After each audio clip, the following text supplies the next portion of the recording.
Dorme com o lixo agora, velha! Minha nora gritou, trancando a porta da garagem na minha cara.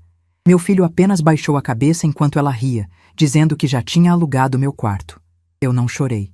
Sentei no chão frio e esperei. No dia seguinte, o novo inquilino apareceu com as malas. Ela não sabia que aquele homem era a única pessoa no mundo capaz de deixá-la na rua em segundos. Eu ouvi cada sílaba daquelas 5 palavras com uma clareza que eu não esperava. Não foi um grito distante. Não foi um resmungo que eu poderia depois me convencer de ter interpretado errado. Foi dito olho no olho, a menos de 30 centímetros do meu rosto, com aquela boca pintada de vermelho vivo que a Silvana usa quando quer parecer importante. A voz dela tinha aquela qualidade afiada de quem praticou a crueldade o suficiente para entregá-la sem tremor.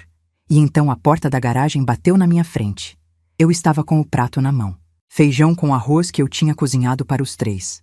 Entrei na cozinha às 6 da tarde, como sempre. Lavei o arroz 2 vezes antes de botar para cozinhar, porque aprendi assim.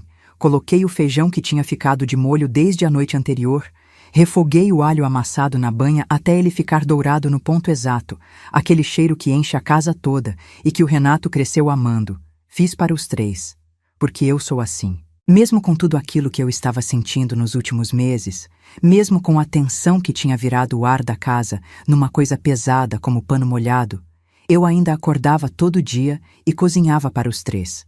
Era uma forma de não me render. Uma forma de continuar sendo quem eu sou dentro da minha própria casa. A Silvana arrancou o prato da minha mão antes que eu pudesse reagir. O som que aquele prato fez no chão de porcelanato, um som seco, definitivo, o barulho específico de louça partindo ao meio, ficou ecoando na minha cabeça por horas depois. Ela nem olhou para o chão, não olhou para o estrago. Virou as costas e entrou de volta para dentro de casa, balançando os cabelos escuros como quem acabou de fazer uma coisa perfeitamente razoável. Ouvi a risada dela do corredor. Uma risada curta, satisfeita, do tipo que as pessoas fazem quando acham que venceram. E então eu olhei para o Renato. Meu filho estava parado no corredor, a 1,5 metros da porta da garagem que a Silvana tinha acabado de trancar. 38 anos, 178 centímetros. O mesmo nariz que o pai dele tinha, os mesmos ombros largos que eu admirava quando ele era adolescente e crescia mais rápido do que o dinheiro que eu ganhava dava conta de vestir. Ele estava olhando para o chão. Não para mim, para o chão. Como se a linha onde o rodapé encontrava o porcelanato fosse a coisa mais interessante daquele corredor naquele momento. Fiquei esperando que ele levantasse a cabeça, que dissesse alguma coisa, que fizesse qualquer coisa além de ficar parado ali fingindo que não estava vendo. O silêncio dele durou mais do que qualquer palavra poderia ter durado.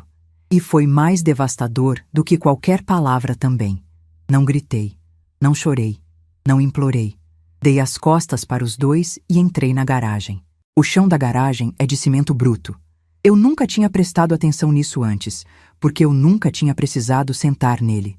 O frio sobe por ele de um jeito diferente do chão de porcelanato da casa, um frio mais úmido, mais profundo, que vai entrando pela roupa e pelos ossos com uma lentidão paciente. Encostei na parede de tijolos e fiquei olhando para o que estava na minha frente. A bicicleta enferrujada do Renato de quando ele tinha 9 anos, que eu nunca consegui jogar fora porque ainda guardava o Renato de 9 anos junto com ela. As caixas de papelão empilhadas com as coisas que sobreviveram ao divórcio, ao tempo, às mudanças de endereço, as prateleiras de metal que meu pai me deu quando eu me mudei para cá pela primeira vez.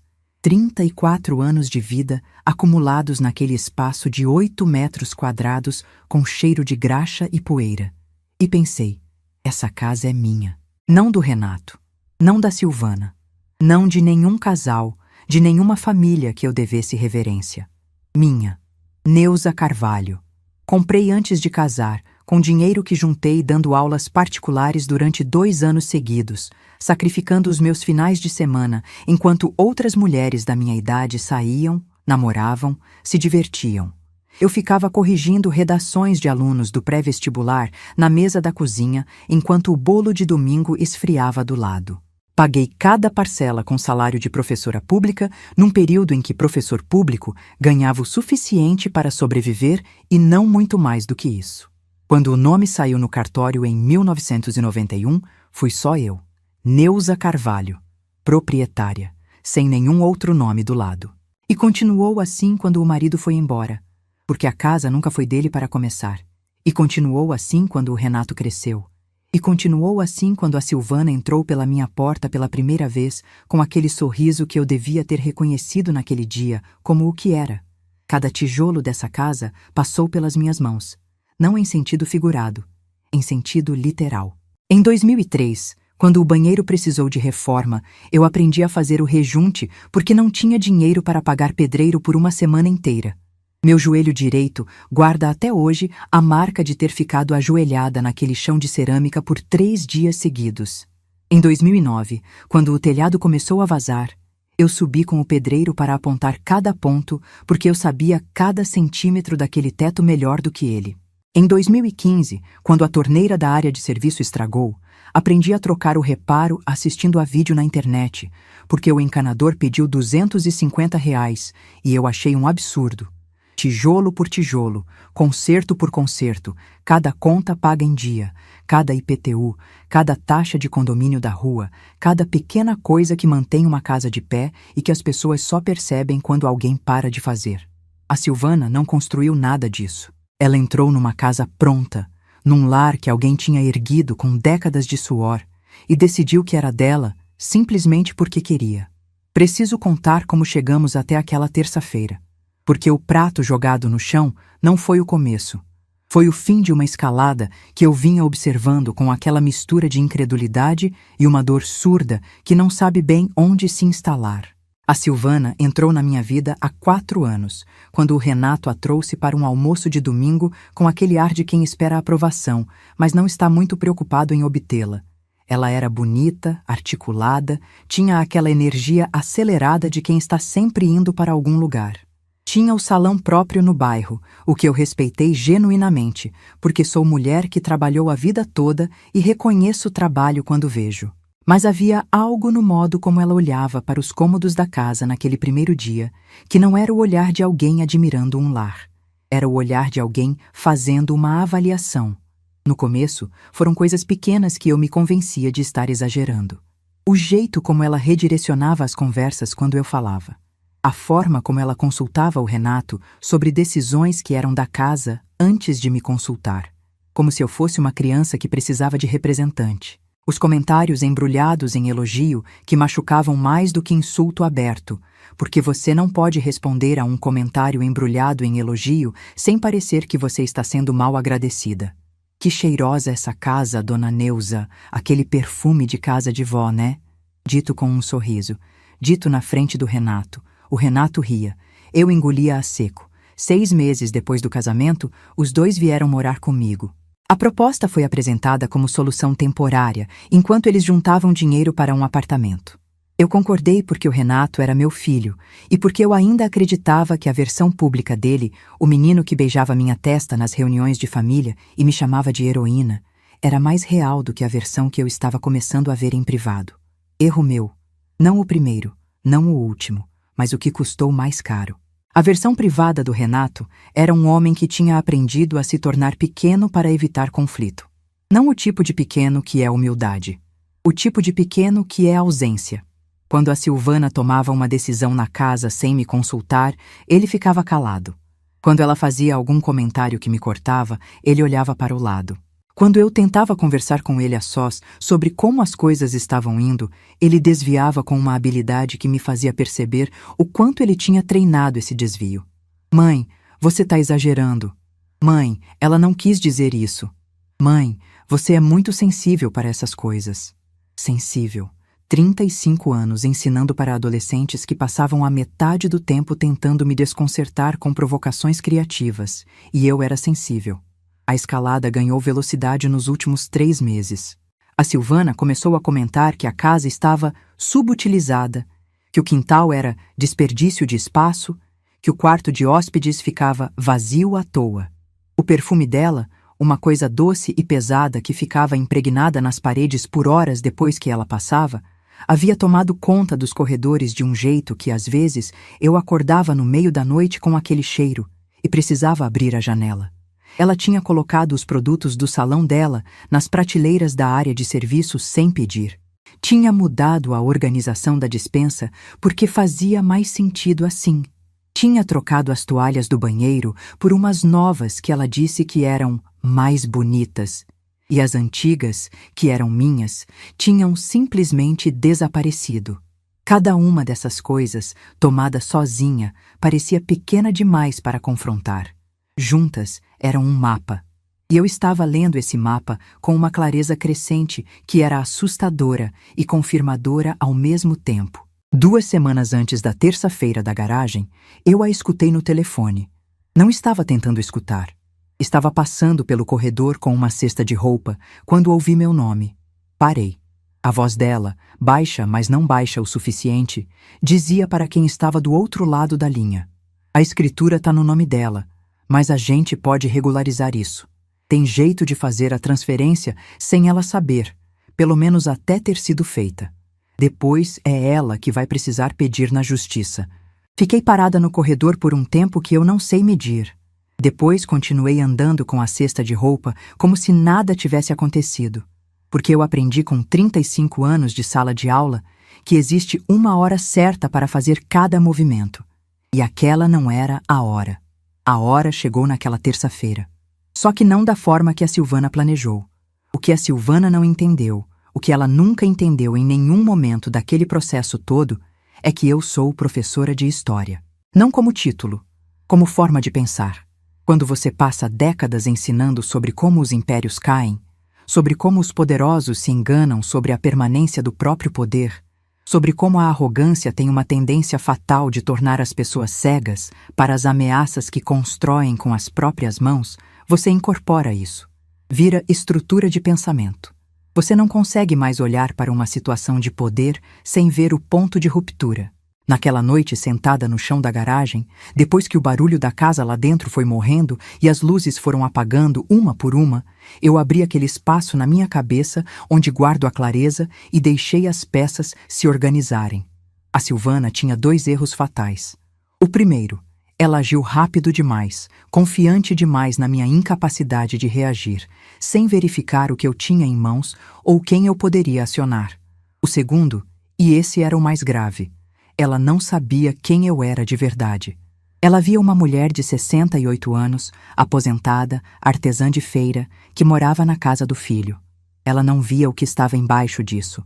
Não via as décadas de batalha, a teimosia construída a ferro e fogo, a rede de relações que uma vida inteira em Belo Horizonte constrói, a escritura que estava no fundo da caixa de papelão há 30 anos, esperando exatamente esse momento. A pessoa mais perigosa numa sala não é a que grita mais alto, é a que conhece o terreno melhor do que todo mundo. Naquela madrugada, com o cheiro de motor velho e poeira ao redor, eu fui até o fundo da garagem e abri aquela caixa de papelão. A pasta estava lá, desbotada, um pouco amassada na capa, mas inteira. Abri com cuidado, segurei o papel e li o meu próprio nome na linha do proprietário com uma atenção que eu não tinha dado àquele documento em décadas. Neuza Carvalho. Registro de imóvel. Belo Horizonte, Minas Gerais. Desde 23 de outubro de 1991. Silvana não despejou a dona da casa. Ela achou que despejou. Essa diferença ia custar muito caro para ela. Ainda era escuro quando mandei mensagem para a Graça. Não escrevi detalhes. Escrevi apenas: "Estou na garagem. Pode vir?" A Graça apareceu 40 minutos depois com um saco plástico com 2 mudas de roupa, uma garrafinha térmica de café, um pacote de biscoito de polvilho e aquela expressão no rosto que eu aprendi a identificar como o máximo que ela consegue fazer de neutro quando está com muita raiva e tentando segurar.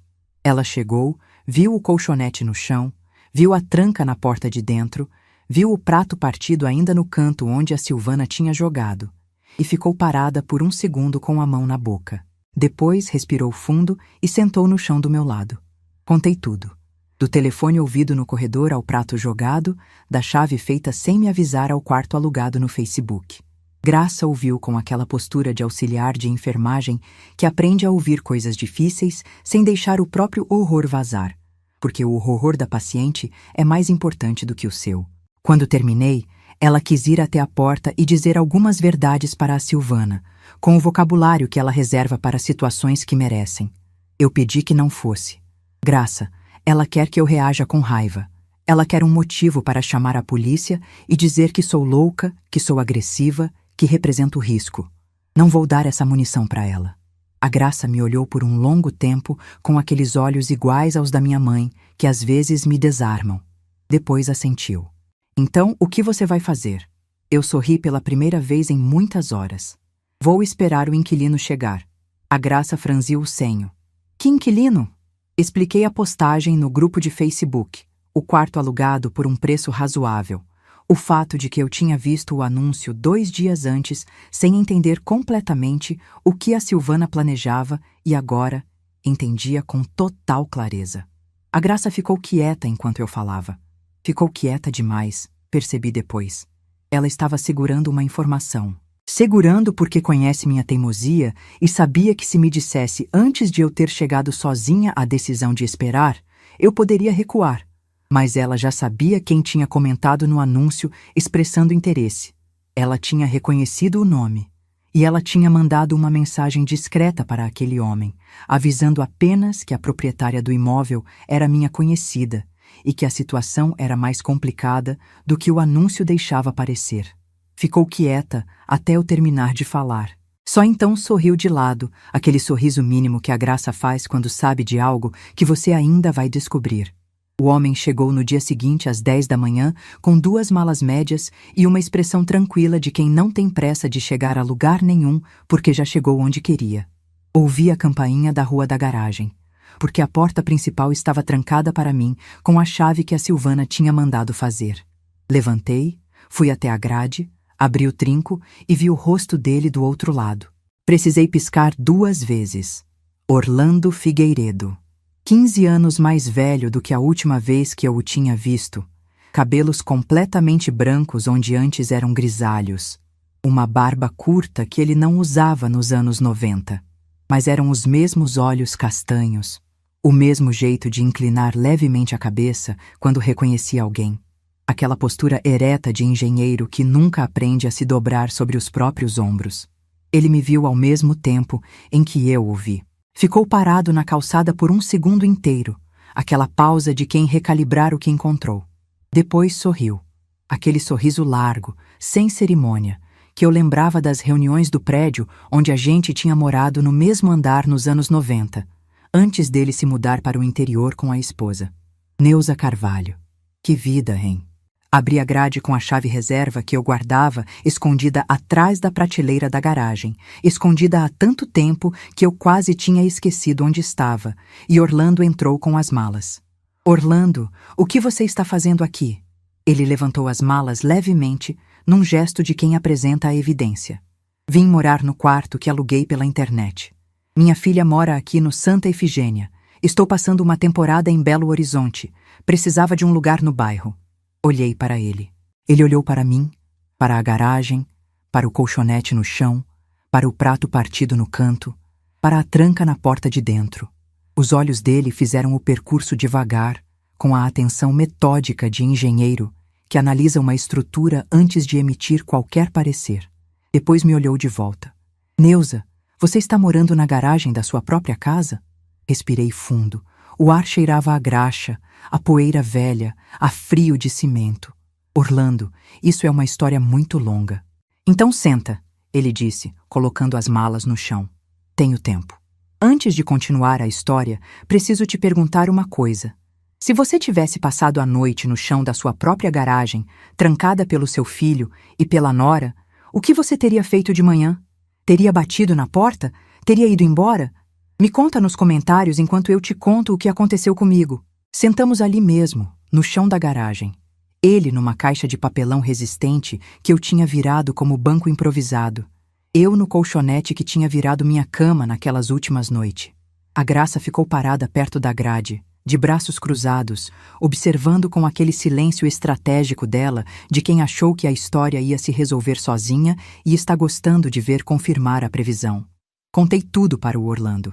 Desde o começo. Desde a escuta no corredor, o anúncio no Facebook, a chave trocada, o prato no chão, A frase da Silvana que ainda ressoava em algum lugar entre minha cabeça e meu estômago, com aquela presença física que palavras cruéis têm quando são ditas com intenção real. Orlando ouviu cada palavra com a atenção concentrada que eu associo a ele desde os anos 90.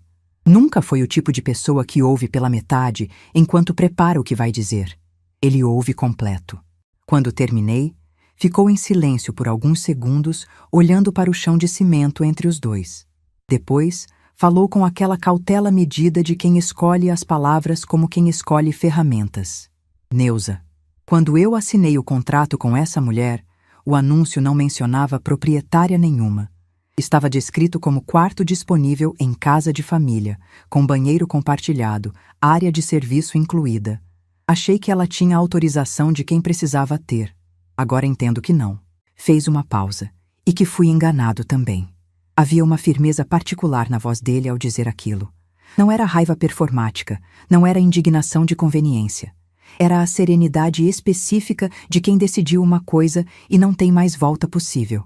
Ele me olhou com uma diretividade que me deixou quieta por um momento. A escritura está no seu nome? Tirei a pasta de baixo do colchonete, onde tinha escondido depois da madrugada.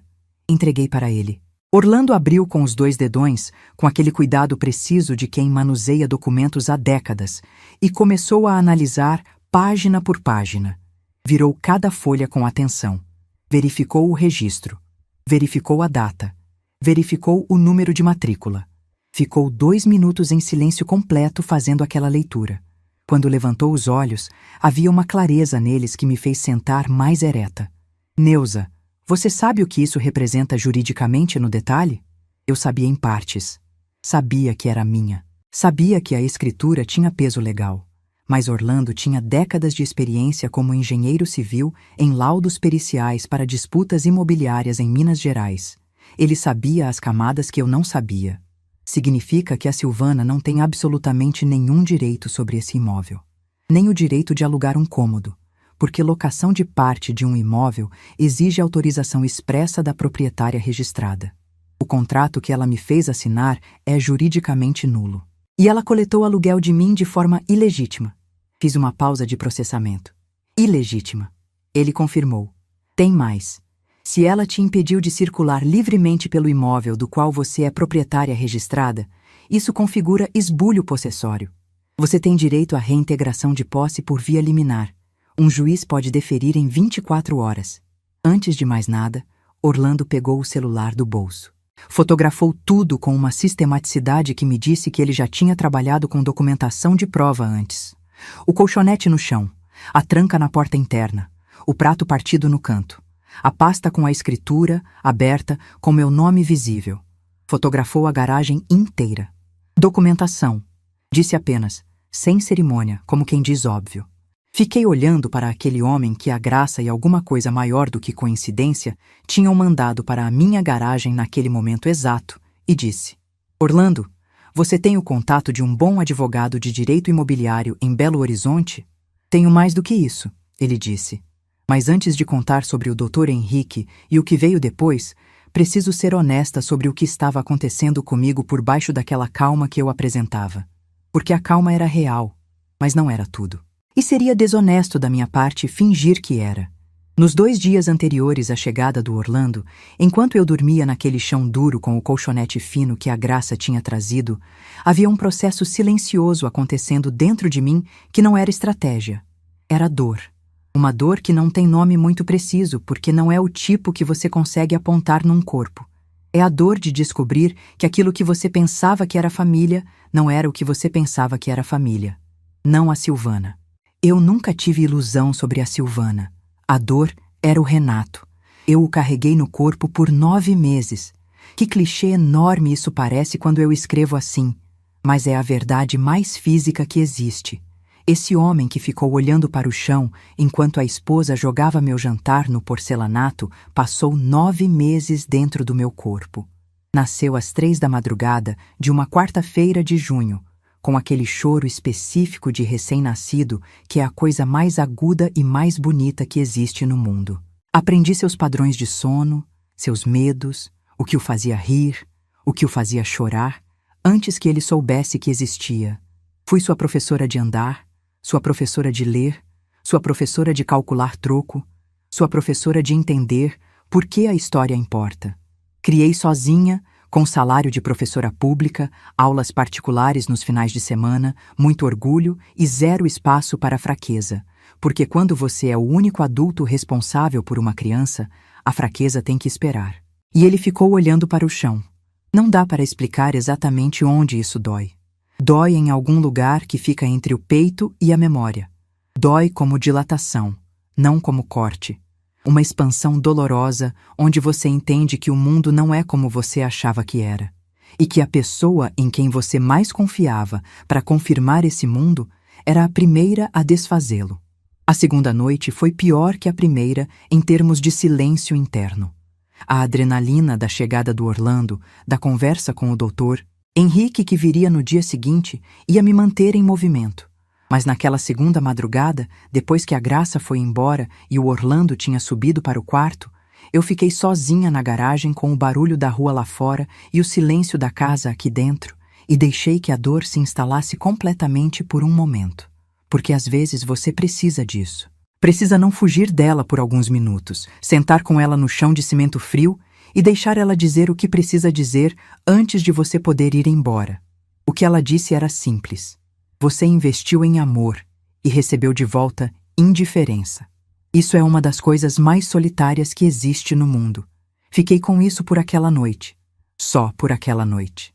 Na manhã seguinte guardei.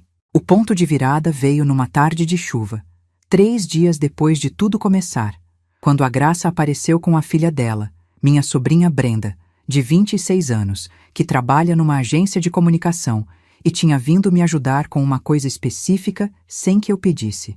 A Brenda trouxe o notebook, abriu na mesa da garagem que eu tinha improvisado com uma tábua sobre 2 cavaletes e mostrou o anúncio da Silvana no Facebook. Depois mostrou os comentários. Depois mostrou o perfil da Silvana no Instagram do salão, com as fotos dos acabamentos caprichados, dos clientes satisfeitos, das histórias de vida boa que ela postava com aquela regularidade de quem está construindo uma imagem com intenção. E então, a Brenda disse algo que mudou a tonalidade de tudo dentro de mim. Tia, ela documentou a própria vida inteira online. Tem tudo aqui. Data, hora, o que ela comprou, onde foi, com quem estava. Olhei para a Brenda. Olhei para a tela. E de repente enxerguei não uma ferramenta de humilhação pública, não uma arma, mas um arquivo, uma linha do tempo que a própria Silvana tinha construído sem saber para quê. Professora de história entende de arquivo. Arquivo é poder. Não senti raiva naquele momento. Senti aquela coisa específica que sinto quando o material se organiza numa estrutura coerente. Aquela satisfação particular de quem vê o padrão emergir. Me levantei daquele colchonete pela primeira vez, sem que minha coluna protestasse da mesma forma. Fui até o espelho pequeno que a Graça tinha pendurado numa prateleira para mim e fiquei me olhando por um tempo. 68 anos. Cabelo branco que eu parei de pintar aos 52 porque decidi que não ia gastar energia fingindo ter 40. Rugas nas comissuras dos olhos que eu ganhou de cada aluno que já me fez rir de verdade. Mãos calejadas que trabalharam 3 décadas e meia numa profissão que não paga o que merece e que eu escolheria de novo sem hesitar. Eu via tudo isso. E via algo mais. Via que eu não estava destruída. Que a Silvana tinha tentado me quebrar com frieza calculada e que eu estava ali, inteira, já reorganizando os pedaços numa estrutura mais sólida do que a anterior. Vivo melhor sozinha do que mal acompanhada. Essa verdade tinha estado escondida atrás de um amor maternal que eu nunca precisava ter colocado em questão, e a Silvana tinha feito a coisa mais cruel e mais involuntariamente útil ao mesmo tempo. Ela tinha me forçado a enxergar o que estava na minha própria casa. Naquele mesmo dia, pedi para a Graça me levar ao mercado. Comprei os ingredientes para a receita de frango assado com ervas que eu não fazia há anos, porque o Renato não gostava de tomilho. Voltei, cozinhei com a porta da garagem aberta para o quintal, com o cheiro de alho e tomilho e alecrim se espalhando por aquele espaço de 8 metros quadrados de cimento. E senti algo que não sentia fazia tempo. O prazer simples de fazer para mim. Comi com a Graça e a Brenda. Conversamos sobre coisas que não tinham a ver com o processo. Sobre a horta que a Graça estava tentando fazer no terraço do apartamento dela. Sobre o macramê que eu tinha deixado de lado nos últimos meses e queria retomar. Sobre o quanto café bom faz diferença quando você para de comprar o mais barato para economizar. A normalidade daquele jantar, a leveza absurda de sentar com pessoas que me amam e conversar sobre coisas pequenas e verdadeiras, foi o antídoto que eu não sabia que precisava. Dormi naquela noite mais fundo do que tinha dormido em meses. A Graça foi quem trouxe as peças do macramê, que eu tinha deixado no quarto antes de ser trancada fora. Tinha conseguido pegar quando a Silvana saiu para o salão uma tarde, entrando pela janela do banheiro que ficava com o ferrolho frouxo há anos e que eu nunca consertei porque às vezes a imperfeição de uma casa é também parte da sua intimidade. Trouxe meu material de trabalho, algumas roupas, a bolsa com meus documentos pessoais e minha caneca azul cinza que eu uso desde que me formei e que tem uma lascada na borda que eu me recuso a jogar fora. Peguei o macramê e comecei a trabalhar ali mesmo, na garagem, com a luz que entrava pela grade de frente. Meus dedos voltaram ao movimento com uma familiaridade que foi quase emocionante. Macramê é uma arte de nó. Você cria estrutura a partir de fio, cria padrão a partir de repetição, cria resistência a partir de algo que, sozinho, não aguenta nada. Fui trabalhando e deixando minha cabeça fazer o que queria fazer, que era organizar o que estava por vir sem ansiedade, com a calma de quem sabe que tem as ferramentas certas para o trabalho. Foi então que o barulho chegou. Não um barulho dramático. Não um evento. Um barulho doméstico e específico que veio através da parede fina entre a garagem e a área de serviço. A voz da Silvana ao telefone. Alta, com aquela confiança descuidada de quem acha que está sendo ouvida apenas por quem quer ouvir. E a frase chegou inteira, clara, sem ambiguidade possível. Ele não vai ficar aí por muito tempo, esse inquilino. Eu dou um jeito de quebrar o contrato e boto alguém de confiança no lugar. Alguém que assine o que eu precisar que assine. Parei de trabalhar com o macramê. Fiquei imóvel por um momento com o fio na mão, sentindo o coração fazer aquele ajuste de marcha que ele faz quando a realidade confirma o que a intuição já sabia. A Silvana ainda estava planejando, ainda estava movendo peças. E o Orlando, a pessoa que estava me ajudando, estava no radar dela como problema a eliminar. A tristeza que eu tinha colocado de lado foi varrida de um jato. No lugar dela, a desconfiança se instalou com aquela solidez de coisa que veio para ficar. Não era mais só sobre me tirar do quarto, era maior. Havia algo podre se movendo nos bastidores que eu ainda não tinha visto completamente. Precisava ver. Contei para o Orlando naquela mesma noite o que tinha ouvido. Ele ouviu com aquela atenção contida que eu já tinha aprendido a reconhecer como sinal de que algo ia acontecer logo depois. Ficou quieto por um momento. Depois disse: Neuza, quando o doutor Henrique me ligou para confirmar o status da situação jurídica, ele mencionou uma coisa que eu não te passei ainda porque não queria te preocupar antes de ter mais detalhes. Ele encontrou uma anotação numa base de registros imobiliários que merece verificação. Uma tentativa de instrumento de transferência com o seu nome, datada de 6 semanas atrás, que não foi concluída, mas que ficou registrada como tentativa frustrada por inconsistência de assinatura. Fiquei olhando para ele. O macramê estava largado no colo. O café estava esfriando na caneca. Tentativa de transferência, ele confirmou. Com o seu nome, sem o seu conhecimento. O silêncio que se instalou na garagem naquele momento tinha um peso específico. Era o silêncio de quando você entende que o buraco é mais fundo do que parecia e que as paredes estão mais perto do que você calculava. Ela tentou transferir a escritura. Não era pergunta. Era apenas a frase encontrando o lugar onde precisava pousar. Orlando olhou para mim com aqueles olhos que não mentem. Alguém tentou. A assinatura não bateu com o padrão registrado. Por isso foi barrado. Mas a tentativa ficou registrada e o Dr. Henrique quer conversar sobre isso amanhã de manhã. Não dormi muito naquela noite. Não por medo, não por ansiedade, mas porque minha cabeça de professora de história estava trabalhando na velocidade de quem recebe um dado novo e precisa reorganizar toda a linha do tempo ao redor dele. 6 semanas atrás. Quando foi isso? Tentei reconstruir. 6 semanas atrás era o período em que a Silvana tinha pedido para eu assinar uns papéis do cartório, que ela disse que eram para regularizar o endereço de correspondência de alguma coisa relacionada ao salão dela. Eu tinha negado sem nem ler direito, por instinto, por aquele instinto de quem viveu bastante para saber quando um pedido tem um subtexto que não está sendo dito.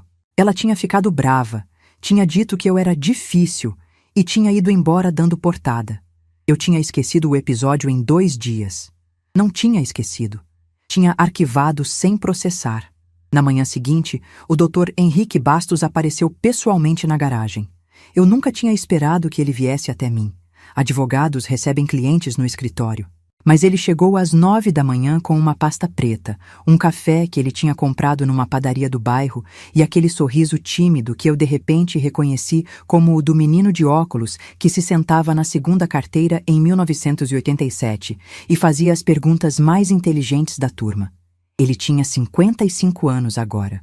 Os óculos continuavam, o cabelo tinha ficado mais curto e mais grisalho. Mas havia nele a mesma seriedade cuidadosa daquele adolescente que encarava cada aula de história como se cada informação pudesse ser necessária em algum momento futuro. Aparentemente estava sendo. Sentamos e ele abriu a pasta. Professora, o que eu encontrei é mais organizado do que eu esperava e por isso é mais grave. Expliquei para ele e para o Orlando, que estava do meu lado, o que eu tinha reconstruído sobre os papéis de 6 semanas atrás. O Dr. Henrique anotou tudo. Depois disse: a tentativa de transferência usava dados precisos seus, número de CPF correto, endereço correto, dados do imóvel corretos. Quem tentou isso tinha acesso às suas informações pessoais. Fez uma pausa. O que foi usado foi uma assinatura que não correspondeu ao padrão biométrico registrado no cartório. Isso é o que impediu a conclusão.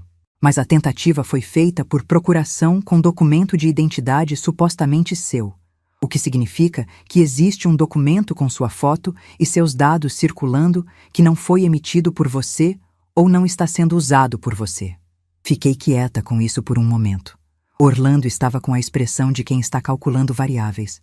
Doutor Henrique, disse eu com aquela calma que eu mesma às vezes me surpreendo de ter. O que eu preciso fazer agora? Ele me olhou por um segundo com uma expressão que eu li como a de alguém que está vendo uma versão adulta da professora que ele se lembrava. A senhora precisa de uma investigação, e a senhora precisa dela documentada de forma que possa ser levada a juízo. Vou precisar do máximo de informações sobre movimentações recentes, conversas, comportamentos, tudo que a senhora observou. Abri as mãos sobre os joelhos. Então, vamos trabalhar. A investigação começou com o que eu já tinha: memória. 35 anos de sala de aula ensinam você a organizar informação em sequência, a identificar padrões em aparente caos, a separar o que é dado do que é interpretação. Comecei a escrever tudo o que eu tinha observado nos últimos 4 anos com datas aproximadas. Os comentários da Silvana sobre a escritura, o pedido dos papéis, as conversas ouvidas, os comportamentos do Renato, os objetos que haviam desaparecido ou mudado de lugar sem explicação. O Dr. Henrique me deu um nome: Doutora Patrícia Lemos, investigadora particular especializada em casos de patrimônio familiar, com quem ele trabalhou em 3 processos anteriores. Ela é discreta, é metódica e, mais importante, sabe como coletar material que vai ter validade jurídica. Liguei para a doutora Patrícia na tarde do mesmo dia. Ela tinha uma voz de pessoa que já ouviu tudo e que, portanto, não se impressiona facilmente, o que me pareceu exatamente o que eu precisava. Marcamos para o dia seguinte. Orlando, enquanto isso, estava sendo o observador interno que nenhuma estratégia externa poderia substituir. Com minha autorização expressa e com o respaldo jurídico que o Dr. Henrique tinha formalizado através da declaração com testemunhas, ele estava no quarto, com acesso aos corredores, ao banheiro compartilhado, à cozinha. Naquele ambiente, com a presença tranquila e não ameaçadora de um homem de 71 anos que aparentemente estava apenas alugando um quarto temporário, a Silvana não filtrava tanto. Me passava informações diariamente, com aquele cuidado sistemático de engenheiro que relata o que vê sem acrescentar o que não viu. Hoje, ela recebeu a mãe dela. Ficaram na cozinha por 2 horas. Ouvi o nome de um cartório 2 vezes. Ela recebeu uma ligação que me pareceu ser de alguém que ela não queria que ouvissem. Foi para o quintal e ficou lá 20 minutos. A doutora Patrícia chegou pontualmente, discreta, com um caderno e um gravador pequeno. Ouviu tudo o que eu tinha para contar.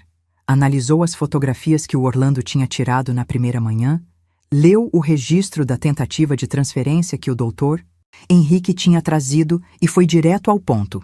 Dona Neuza, a senhora quer documentação para processo civil de reintegração que o doutor Henrique já está conduzindo? Ou quer também documentação para a esfera administrativa sobre a tentativa de transferência indevida? Olhei para ela.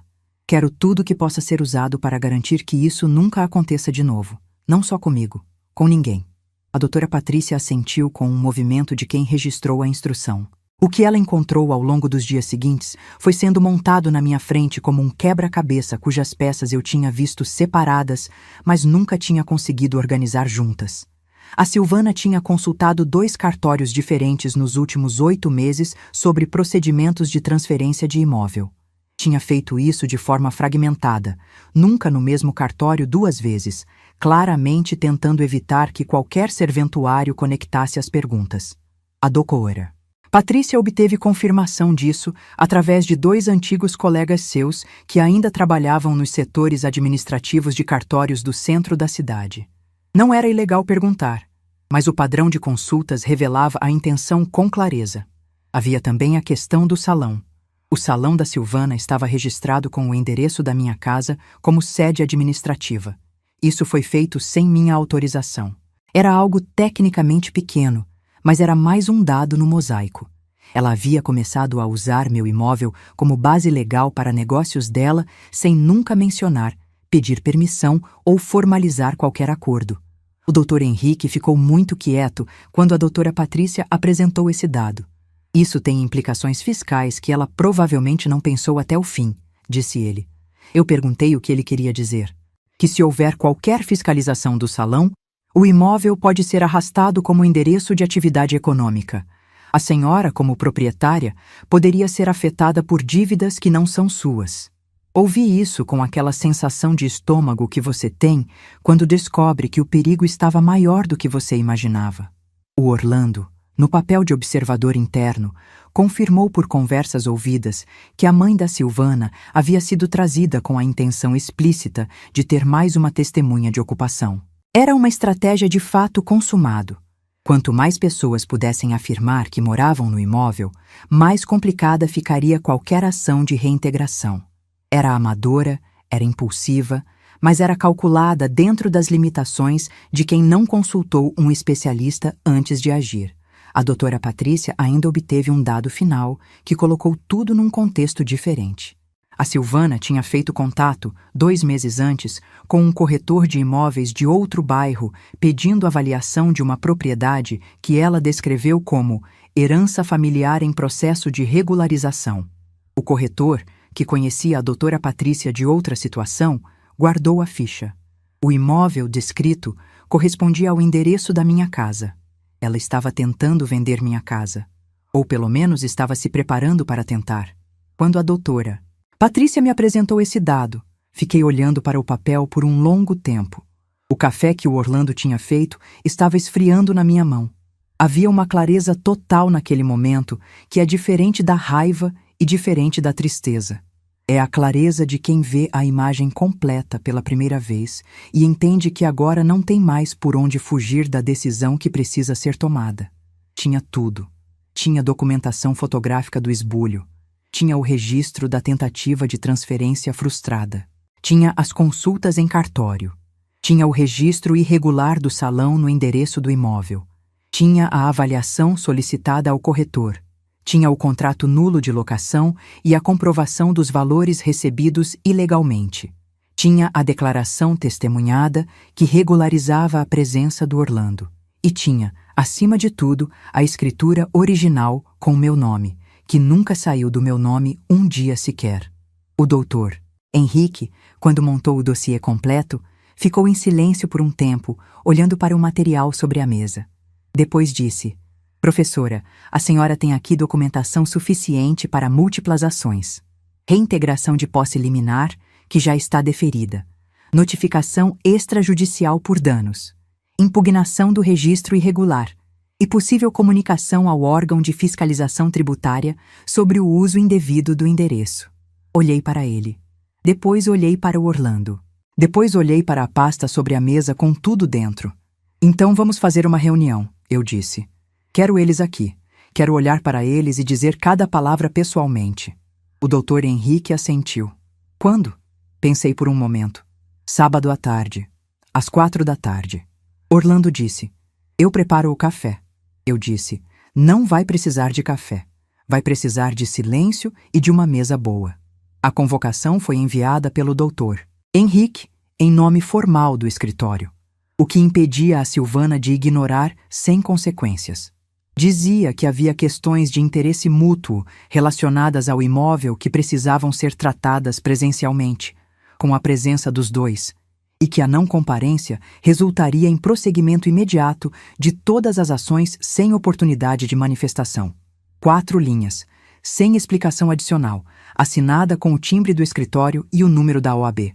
A Silvana ligou para o Renato imediatamente. Ouvi através das paredes porque ela ligou do quarto e eu estava na garagem com a porta encostada. O que é essa carta? O que foi que você fez? A voz do Renato chegou fragmentada, abafada pelo muro. Não conseguia entender as palavras, mas entendi o tom. Era o tom de alguém que está sendo arrastado por uma correnteza e percebeu tarde demais que não sabe nadar. Sábado às 4. A armadilha estava pronta. Cheguei na sala antes das 3 da tarde. Não da garagem. Da casa, porque o deferimento liminar da reintegração de posse tinha chegado na quinta-feira anterior, com a firmeza de uma sentença que não pede licença. O oficial de justiça havia cumprido o mandado às 10 da manhã, numa quinta-feira, com aquela eficiência tranquila de quem faz isso todo dia. E a Silvana, a mãe dela e o Renato tinham 72 horas para desocupar. Quando entrei pela porta principal, com a escritura na mão e o doutor Henrique ao meu lado, a casa cheirava ao perfume pesado dela que ainda ficava nas paredes, mas era minha casa de novo. Abri todas as janelas. Deixei o ar entrar, tirei o colchonete da garagem. Coloquei os lençóis limpos na minha própria cama. Dormi no meu próprio quarto pela primeira vez em dias que tinham parecido muito mais longos. Na manhã de sexta-feira, fiz café na minha cozinha e tomei sentada na cadeira de sempre, olhando para o quintal pela janela da área de serviço, com aquele silêncio específico de casa que é só sua. Não é o silêncio vazio da solidão, é o silêncio cheio da paz. No sábado de manhã, limpei a sala com cuidado. Peguei a toalha de mesa branca que fica guardada para ocasiões, a que minha mãe me deu quando me mudei para cá. Um pano grosso de algodão com uma barra bordada à mão que ela fez num ano em que ficou com tempo livre. Cobri a mesa de jantar com ela. Coloquei 4 cadeiras, 2 de um lado, 2 do outro. Na minha cadeira, no topo da mesa, deixei o dossiê, não aberto, fechado, com uma lombada simples que o Dr. Henrique tinha colocado sem título, apenas o nome do processo em código. Era um objeto discreto sobre uma toalha de mesa bordada, mas havia algo na combinação que me parecia exatamente certo. A memória da minha mãe e a evidência do que tinha sido feito à casa dela. Na cadeira à minha direita, o Dr. Henrique ia sentar. Na cadeira à esquerda, ficaria vazia até que fosse preciso. Orlando ficaria na cozinha, disponível, mas fora da sala. Ele entendia por quê sem que eu precisasse explicar. Aquele confronto era meu. Às 3h50, o doutor Henrique chegou com a pasta dele, verificou o material, bebeu um copo d'água na cozinha e me disse com aquela calma de ex-aluno que ficou sendo quem ele era. Professora, a senhora tem tudo. É só deixar os fatos falarem. Assentei. Às 4 em ponto, a campainha soou. Eles chegaram juntos. A Silvana na frente, com aquela postura que ela usa quando quer parecer que está no controle, ombros para trás, queixo levantado, aquele perfume chegando antes dela como sempre. O Renato um meio passo atrás, com aquela postura encurvada que eu reconhecia agora não como humildade, mas como o resultado de anos aprendendo a ser menor para evitar conflito.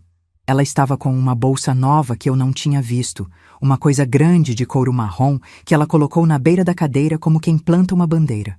O Renato sentou na cadeira do lado dela sem olhar ao redor. Eu estava sentada na cabeceira da mesa com as mãos juntas sobre o dossiê fechado. Silvana varreu o ambiente com aquele olhar avaliador dela e depois me encarou.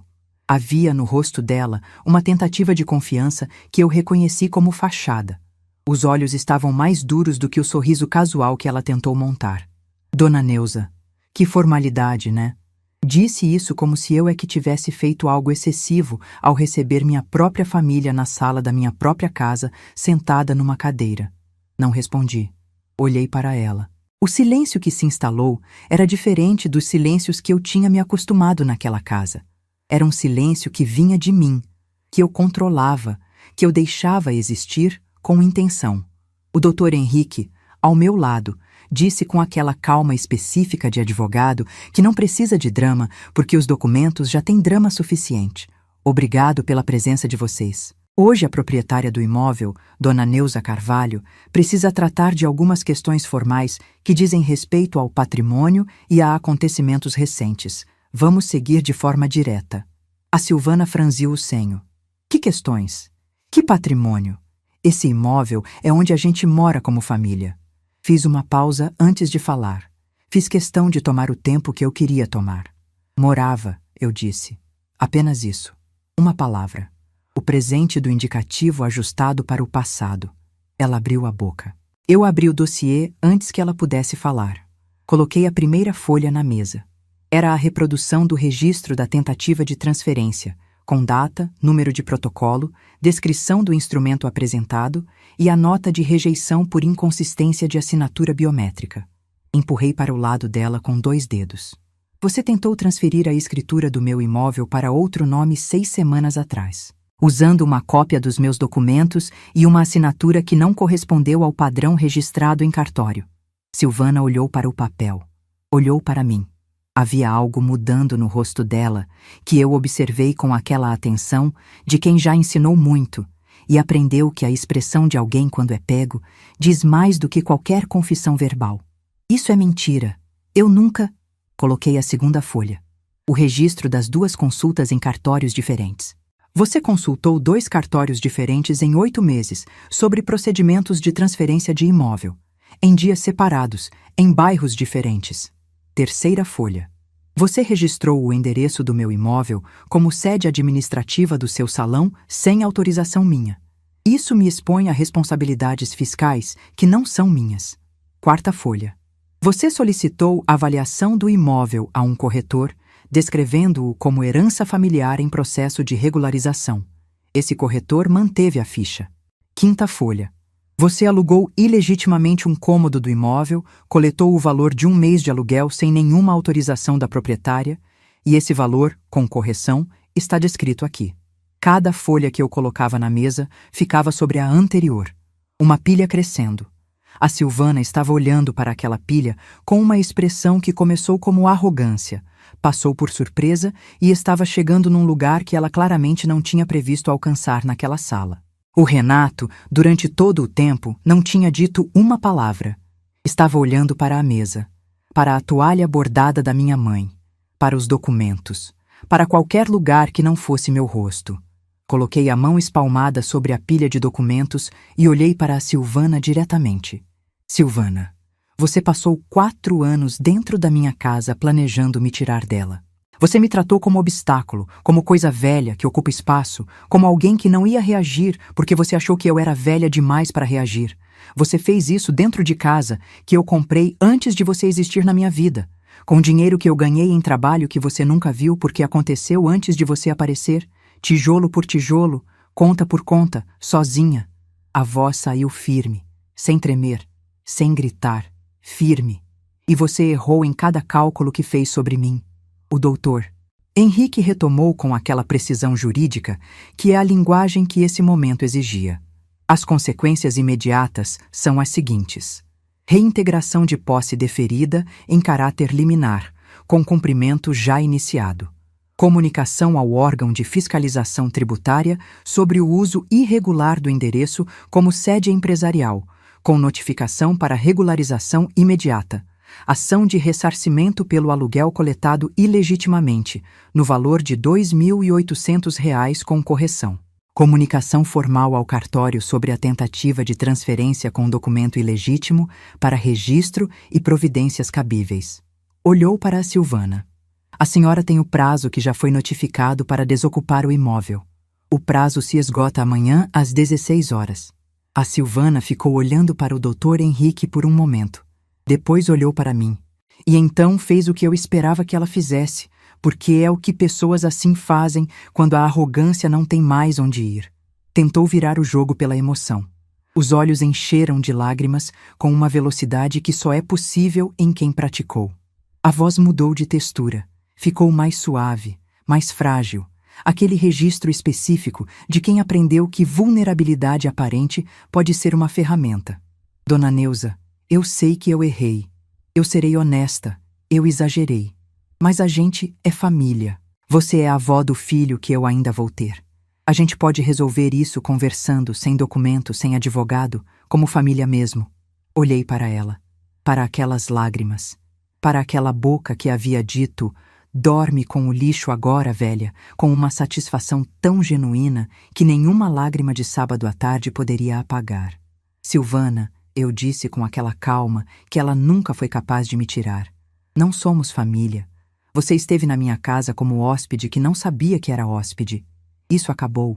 Ela enxugou as lágrimas com o pulso e a vulnerabilidade evaporou na mesma velocidade com que tinha aparecido. O rosto voltou para a dureza. Você vai se arrepender disso. Olhei para ela com aquela expressão que eu reservo para quando a ameaça não me interessa. Já ouvi isso antes. Desta janela fica diferente. O Renato levantou da cadeira de repente, sem aviso, com a urgência que ele nunca tinha tido quando eu estava dormindo no chão. Mãe, isso não tinha que chegar aqui. Olhei para meu filho, para aquele homem que eu tinha criado, que eu tinha amado com toda a solidez que eu tinha protegido de cada coisa que tentou machucá-lo durante 38 anos. Renato, eu concordo. A voz minha saiu mais suave do que eu esperava, mas não por fraqueza, por escolha. Isso não tinha que chegar aqui, mas chegou. E a responsabilidade por ter chegado aqui é sua também, não só dela. Você estava presente. Você escolheu ficar quieto toda a noite enquanto eu dormia no chão da minha garagem. Isso foi uma escolha que você fez repetidamente. Ele tentou falar. Eu continuei. Eu não estou te expulsando como estou expulsando ela.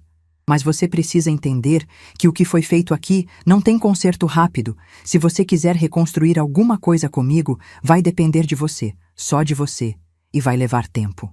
O silêncio que se seguiu àquelas palavras durou o tempo que precisou durar.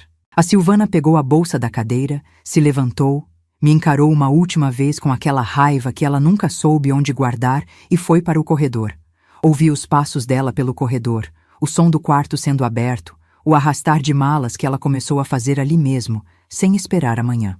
O Renato ficou parado por mais um momento, me olhando com uma expressão que eu escolhi não analisar muito naquele instante, porque precisava guardar energia para o que importava. Depois foi embora também. Orlando apareceu na entrada da cozinha, ficou parado por um momento me olhando, e então fez o que me pareceu ser a coisa mais certa possível. Não disse nada, foi até a cozinha e voltou com 2 copos d'água. Colocou um na minha frente. Ficou de pé ao meu lado enquanto eu bebia. Do corredor vinham os sons de malas sendo fechadas, de coisas sendo tiradas de lugares onde nunca deveriam ter chegado. A casa ia sendo devolvida para si mesma, um som de cada vez. Quando a porta de frente bateu pela última vez, o silêncio que voltou era diferente de todos os silêncios que eu tinha sentido naquela casa nas últimas semanas. Era completo. Era meu. Me levantei da cadeira com a pasta nas mãos e fui até a janela da sala. Lá fora, num final de tarde de Belo Horizonte com o céu cor de cobre sobre os telhados do Santa Efigênia, a Silvana atravessava a calçada com as malas. Não olhou para trás. Não precisava olhar. Tudo que ela precisava saber estava nas costas dela, no peso das malas, no endereço que ela agora ia precisar encontrar. Não sentia alegria. Sentia aquilo que sinto quando uma aula termina do jeito que devia terminar. A satisfação limpa de quem fez o trabalho direito. O que aconteceu depois tem a cadência lenta das coisas que são reais. A comunicação ao órgão de fiscalização tributária sobre o registro irregular do salão no meu endereço foi protocolada pelo Dr. Henrique na semana seguinte ao confronto. A Silvana levou 2 meses para regularizar a situação, pagando as taxas de retificação e apresentando novo endereço para o negócio. Soube disso através da doutora Patrícia, que havia mantido um acompanhamento discreto por solicitação do Dr. Henrique. O salão continuou funcionando, o que eu não tinha intenção de impedir, porque meu objetivo nunca foi destruir o que era dela. Era recuperar o que era meu. O aluguel, coletado ilegitimamente, foi ressarcido após notificação formal, com a correção acordada. R$ 2.800 que voltaram para a minha conta numa transferência feita sem comentário, num sábado de manhã. Renato e a Silvana se separaram 4 meses depois do confronto. Soube pelo Renato mesmo que apareceu uma tarde na minha porta sem ligar antes. Ficou parado na soleira com aquela postura de quem não sabe se vai ser recebido e está respeitando a dúvida. Abri a porta e esperei. Ele entrou, sentou na sala, ficou olhando para as mãos por um tempo que eu respeitei. Depois disse: "Mãe, eu sei que não tem desculpa para o que eu fiz. Eu estava lá e deixei acontecer. Cada noite. Eu sabia onde você estava dormindo e não fiz nada. Ouvi tudo com atenção. Quando ele terminou, falei com o cuidado que eu daria a qualquer pessoa que merecesse ser ouvida de volta. Renato, eu te amo. Isso não muda e não vai mudar. Mas amor não é o mesmo que confiança, e confiança não se resgata com um pedido. Se você quer reconstruir alguma coisa aqui, o caminho é longo e vai ser feito de escolhas pequenas ao longo do tempo. Não tenho pressa. Mas também não tenho ilusão de que uma conversa apaga meses de escolhas." Ele assentiu com os olhos cheios. Levantou. Disse obrigado de um jeito que me soou mais honesto do que qualquer abraço apressado. E foi embora. Não vou correr atrás. Não vou fechar a porta. Mas não vou fingir que está tudo bem quando não está, porque esse fingimento foi o veneno que deixou tudo chegar onde chegou. Alguns meses não apagam o que foi construído em décadas. Mas alguns meses mostram quem a pessoa está tentando ser. Estou esperando para ver. Minha casa está de volta para mim, completamente. Pintei o quarto de um tom terroso escuro, quase argila, que o Renato sempre disse que era feio demais para quarto. Ficou exatamente como eu queria. Coloquei uma poltrona nova no canto da sala, de tecido encorpado cor de areia, onde sento para ler nas tardes de domingo com uma xícara de chá de erva doce que cultivo no quintal. O quintal está com hortelã, manjericão, alecrim e sálvia, que aprendi a cultivar num curso da terceira idade que voltei a frequentar depois de meses sem ir por falta de disposição. A professora do curso perguntou se eu estava bem quando voltei. Eu disse que estava melhor do que havia estado em muito tempo. E era verdade. O macramê voltou. Tenho uma peça nova toda semana, vendo na feira do Santa Efigênia toda a primeira semana do mês com a Graça, que vende as compotas dela na barraca do lado. A Graça está usando um jaleco novo que bordou ela mesma com o nome do negócio dela. Às vezes conversamos mais do que vendemos. Não me incomoda. Orlando ficou mais um mês depois do confronto, depois mais um que não foi anunciado como mais um, mas simplesmente aconteceu. Está reformando a varanda que de fato precisava de atenção estrutural há anos, o que eu só percebi depois que ele apontou. Há algo muito específico em ver um homem cuidar de uma estrutura com atenção e respeito, certificar-se de que cada ponto está sólido antes de avançar. Não falamos sobre o futuro com aquela urgência de quem tem medo de que o silêncio signifique ausência. Temos tempo. Ambos aprendemos que pressa raramente constrói algo duradouro. Sobre o que eu aprendi, tem gente que confunde silêncio com fraqueza e paciência com resignação. Eu passei 35 anos ensinando que toda estrutura de poder tem um ponto de ruptura, que toda arrogância tem um limite, que a pessoa mais perigosa numa sala não é a que grita mais alto, mas a que conhece o terreno melhor do que todo mundo. Dormi no chão frio da minha própria garagem. Me levantei dona de tudo, porque a escritura nunca saiu do meu nome, porque eu soube esperar o momento certo, porque eu construí, tijolo por tijolo, ao longo de décadas, uma vida que ninguém pode tirar com uma tranca de porta e um prato jogado no chão. Dignidade não tem preço de mercado. Não tem número de registro em cartório. Não aparece em nenhuma avaliação de corretor. Mas é a única coisa que, no fim de tudo, permanece. Você pode tentar me expulsar do meu próprio lar, mas não pode me expulsar do que eu sou. E o que eu sou nunca esteve em risco. Se essa história tocou em algo que você já viveu ou que alguém que você ama já passou, me conta nos comentários. Sua voz importa. Clica em inscrever para não perder a próxima história que já está passando na tela. E se você conhece alguém que precisa ouvir isso hoje, compartilha agora.